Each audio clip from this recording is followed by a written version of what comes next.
Seja muito bem-vindo ao Cantinho Teológico. Meu nome é Gustavo Luiz. Coisa que eu gosto de fazer é justamente me debruçar sobre a palavra de Deus e explicá-la.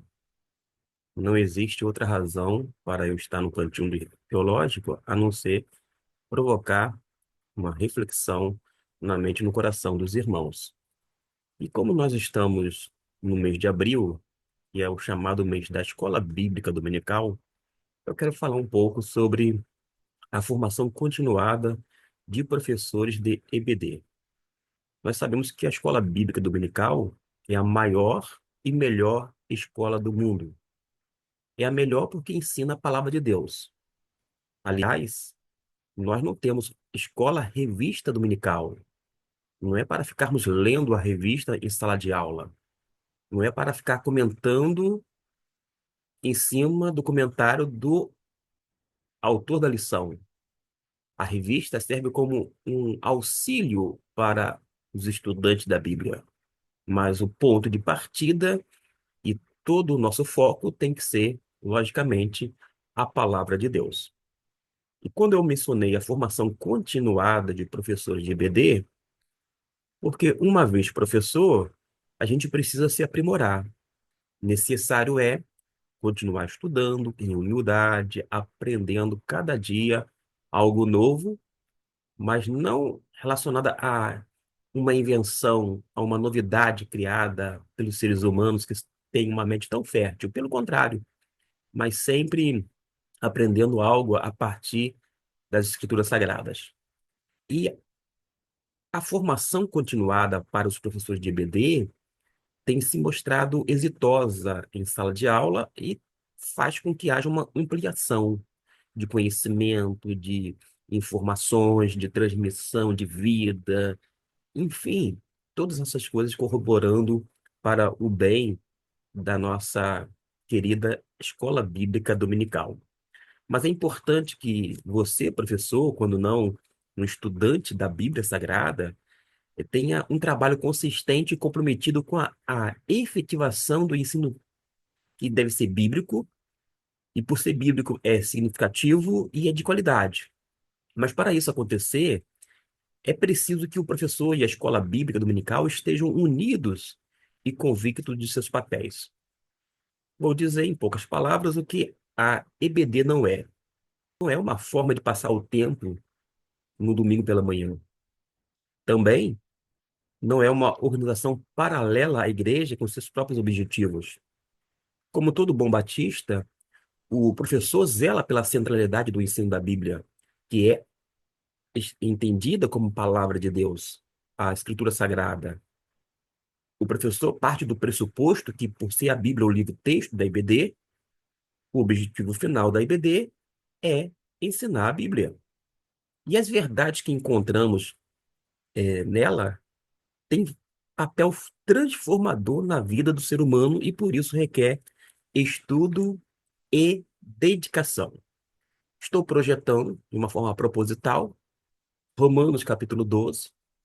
Vamos até o versículo de número 6, porque diz aqui, na epístola de Paulo aos Romanos, de modo que, tendo diferentes dons segundo a graça que nos foi dada, se é profecia, seja ela segundo a medida da fé. Observe que Paulo fala sobre dons, que está na forma plural. A palavra no grego, harismata, referente aos dons espirituais. Note que alguns livros falam sobre os novos dons espirituais. Geralmente são livros de cunho pentecostal ou neopentecostal. É que eles pegam aquela lista de Paulo em 1 Coríntios capítulo 12, vai à parte e visualiza 9 dons. Mas acontece que no mesmo capítulo 12 tem outros dons mencionados, como o dom de socorro, o dom de presidir.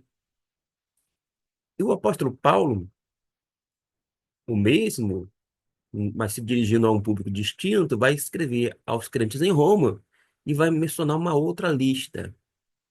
A gente observa que a lista dos dons espirituais não são exaustivas, não são completas. Mas cada igreja, Paulo apresenta uma lista, como em Roma e depois em Corinto. Nós temos uma outra lista de dons, diminuta, da parte de Pedro. 1 Pedro, capítulo 4, versículo 10 e 11. Também menciona justamente a mesma palavra harismata, harisma, na forma singular de dom. Mas acontece que o dom é dado graciosamente por Deus, não é por mérito, e vai incluir no versículo de número 7 o ensino como um dom. O ensino não é uma mera aptidão. Eu sei que algumas pessoas têm essa aptidão como parte de um talento natural, digamos assim. Mas diz Paulo aos crentes em Roma que Deus distribui diferentes dons, menciona a profecia, depois ministério, que é o serviço, vai depois do ensino mencionar o dom de exortação, o dom da liberalidade e o dom de misericórdia. Note que nós temos, na verdade, dezenas de dons, e não apenas 9 dons, conforme alguns livros eh, insinuam através dos seus autores. Mas vamos nos deter de uma forma breve nesta expressão. Se é ensinar, isto é, se você recebe o dom de ensino, você tem que cruzar as mãos só porque recebeu um dom espiritual da parte do Senhor e ele fará tudo mais que for necessário? Não. Você recebe um dom e este dom, de uma certa forma, vai ser regulamentado. Você vai desenvolver este dom. Você vai assumir a responsabilidade de usá-lo corretamente. E isto, quando se refere ao dom de ensino, envolve uma preparação espiritual, uma preparação didática também, um planejamento, uma organização. Por causa de quê? Para que haja dedicação ao ensino. A Bíblia mostra que as verdades que nela se encontram têm um papel transformador na vida do ser humano e, por isso, vai requerer um estudo e dedicação a este estudo. E a pergunta que eu tenho a fazer agora é: quem quer crescer ensinando a Bíblia? Como dar aula? Se você recebeu esse dom de ensino, você deseja crescer ensinando a palavra de Deus. Porque primeiro você assimila, você aprende, para então transmitir não apenas informações, mas formar Cristo nas pessoas, conforme nos diz Gálatas 4, versículo 19. Até que Cristo seja formado em vós, diz o apóstolo Paulo aos Gálatas, aos crentes daquela igreja. De modo que, se você quer crescer ensinando a Bíblia e não sabe como dar aula, eu quero apresentar 6 coisas neste vídeo. A primeira é que o professor ele precisa ser o facilitador, mas não é apenas ser um facilitador, um professor motivado. Tem que ter motivação. Você precisa contagiar os alunos. Se você se preparar, me prepara na forma didática, na questão da organização, do planejamento, você vai ter não apenas o domínio do conteúdo, mas, sobretudo, saber como dar aula. E uma vez empolgado, você estará não apenas motivado, mas estará incentivando seus alunos a se debruçarem sobre a Bíblia Sagrada. Nunca adentre uma sala de aula cabisbaixo, mas empolgado. Você precisa contagiar os alunos. A segunda coisa é que é necessário uma linguagem clara, direta e precisa. Você não precisa ficar enrolando. Tem gente que fala, dá a volta, dá a volta, dá a volta, fica rodeando, rodeando, fica em movimento circular, mas não sai do lugar, só fica ali. Não utilize palavra genérica, seja direto, porque você vai ter um período. Uma coisa é esta plataforma do YouTube, onde eu faço centenas de vídeos. E eu não preciso esgotar o assunto em um vídeo só. Eu posso fazer inúmeros vídeos, como eu faço com o maior prazer. Agora, na IBD, você vai ter um tempo.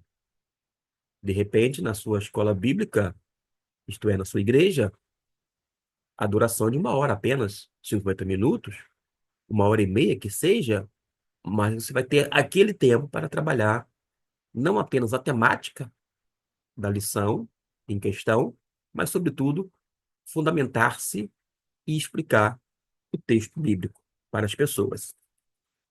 De modo que, nessa linguagem clara, direta, precisa, você não precisa encher linguiça, como se diz no popular. O português tem que ser claro, não ficar enrolando dando volta, como eu disse, ser claro, diretivo e preciso. Lembre-se que a comunicação não é o que você fala, mas o que o seu aluno entende. Depois disto, você precisa ter o domínio de conteúdo. Quando percebe que o aluno está ali na sala de aula e às vezes desinteressado, ele não está motivado, uma maneira do professor incentivá-lo é se preparar de antemão, se preparar bem para a tarefa. E quando o professor chega dentro da sala de aula, o aluno que estava ali sem nenhuma pretensão, talvez frustrado por conta de outros professores de IBD que não se planejavam, que eram sempre a mesma coisa, aquela mesma ladainha, etc e tal. Mas quando ele percebe que o professor tem conteúdo, o aluno quer receber o máximo, como se diz aí, quer sugar, quer explorar, explorar no bom sentido da palavra. Desta maneira, você pode dominar o assunto usando mais versões da Bíblia, de uma forma prévia, estudando exaustivamente a Bíblia. Lembrando o seguinte, não é o que você pensa ou acha, mas é aquilo que você aprendeu, aquilo que você pesquisou. E o significado é aquele ali. Tem muita gente que não se prepara, se aventura numa sala de aula e fala: eu acho que isso significa isso aqui. É uma coisa, mas quando você diz, eu pesquisei, e pode dar até mesmo a fonte, e o significado é este, as pessoas vão observar que você sabe realmente e vai querer aproveitar o máximo, receber o máximo do ensino da palavra de Deus. A quarta coisa a ser dita é o elemento surpresa. Dentro da sala de aula, o elemento surpresa ele tem que ser conectado com o conteúdo. Não é não é algo, é, vou dizer assim, desassociado. Tem que estar atrelado.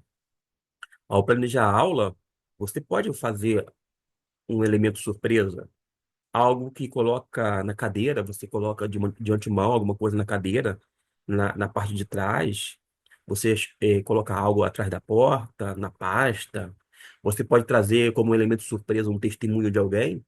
Suponhamos que você esteja falando sobre a ação missionária, e de repente, naquela oportunidade, você tem um missionário na sua igreja, e este missionário vai ser apresentado, vai chegar de surpresa, entre aspas, porque você já planejou, mas para os alunos vai ser uma surpresa. E você vai chamar o missionário para falar sobre aquela questão. Pode ser um vídeo, pode ser alguém chegando de surpresa para explicar com mais detalhes, ou seja, os pormenores. Você vai preparar as cadeiras antes da sala de aula, colocando da forma que você pretende fazer, dentro daquele planejado, etc e tal. Quando eu falo o elemento surpresa, é uma atividade que ninguém espera. E o resultado certamente vai ser inesquecível. A quinta coisa a ser dita é a experiência em sala de aula. Tudo que se faz em sala de aula jamais se esquecerá. Desta maneira, você precisa construir conhecimento e experiência pedagógica. Uma questão de tempo, sim, mas de uma forma que vai exigir muita labuta, muito suor. Você vai queimar muito neurônio, vai exercitar muito, tanto mentalmente, vai exigir espiritualmente. fisicamente, mas vale a pena realmente ampliar essa experiência em sala de aula. E por fim, já que eu mencionei seis, aplicação de forma corajosa, diretiva e pessoal. Você precisa apontar as áreas que precisam ser afetadas. Na área pessoal, na área espiritual, é como se fosse contracenar com a realidade. Não é simplesmente informar a data, alguma coisa relacionada à época, o nome dos personagens, alguma curiosidade, nada disto. É isto, porque é o primeiro estágio chamado informativo, mas tem um estágio chamado formativo. Você precisa formar Cristo nas pessoas. Você precisa mexer com o seu comportamento. A base do comportamento humano são as suas crenças, são os seus conceitos, os seus princípios, os seus valores. É a espinha dorsal da sala de aula, do estudo bíblico. Mexer com o comportamento das pessoas. As pessoas precisam ser mudadas e moldadas pela palavra de Deus. Mas tem que ter um outro estágio que é algo mais do que informativo e formativo, algo transformador, automatizante, de modo que ele venha a ser um cônjuge fiel, venha a ser um trabalhador honesto, um bom cidadão, venha a ter um bom relacionamento eclesiástico e em meio à sociedade na qual ele está inserido. Enfim, que o comportamento, uma vez mudado e transformado pela palavra de Deus, possa fazer com que haja não apenas uma multiplicação do conhecimento, mas, sobretudo, transformação de vida. Que neste mês da Escola Bíblica Dominical, você, professor, ou ainda você que está assistindo aqui na qualidade de aluno, possa entender a importância de uma formação continuada nesta área tão importante. Afinal de contas, se é ensinar, haja dedicação ao ensino. Deus o abençoe rica e abundantemente. Que Deus abençoe cada professor de escola bíblica dominical. Amém.